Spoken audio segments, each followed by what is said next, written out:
शुक्रवार का व्रत माता लक्ष्मी और संतोषी माता की कृपा प्राप्त करने के लिए किया जाता है। इस व्रत को श्रद्धा और विश्वास के साथ करने से घर में सुख, समृद्धि, धन धान्य और शांति का वास होता है। तो आइए सुनते हैं। प्राचीन समय की बात है। एक नगर में एक वृद्धा अपने 7 पुत्रों के साथ रहती थी।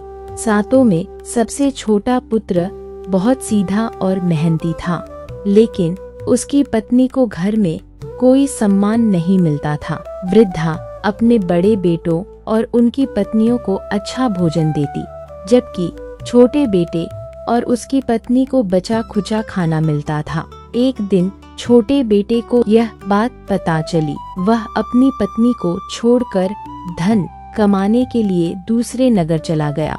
वहाँ उसने मेहनत से काम किया और धीरे धीरे बहुत धनवान बन गया।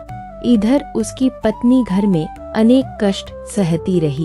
एक दिन उसने कुछ महिलाओं को शुक्रवार का व्रत करते देखा।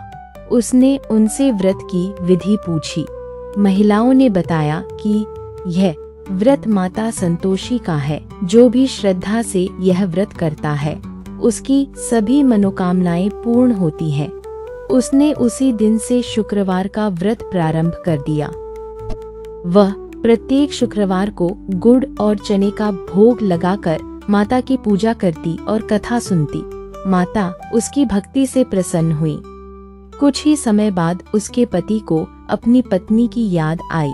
उसने धन और उपहारों के साथ घर लौटने का निश्चय किया।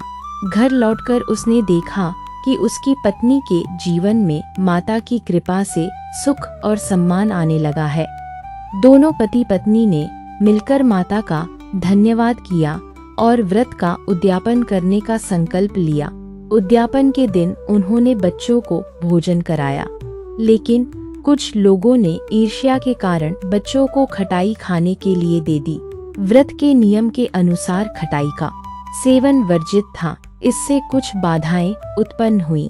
पत्नी ने माता से क्षमा मांगी और पुनः पूरी श्रद्धा से व्रत किया। माता संतोषी प्रसन्न हुई और सभी कष्ट दूर कर दिए। उनके घर में धन, सुख और समृद्धि का स्थायी वास हो गया। तब से मान्यता है कि जो भी भक्त शुक्रवार का व्रत सच्चे मन से करता है, माता उसकी मनोकामनाएं पूर्ण करती हैं और उसके जीवन में सुख शांति का संचार होता है। इस व्रत का बहुत महत्व है। माता लक्ष्मी और संतोषी माता की कृपा प्राप्त होती है। आर्थिक समस्याएं दूर होती हैं।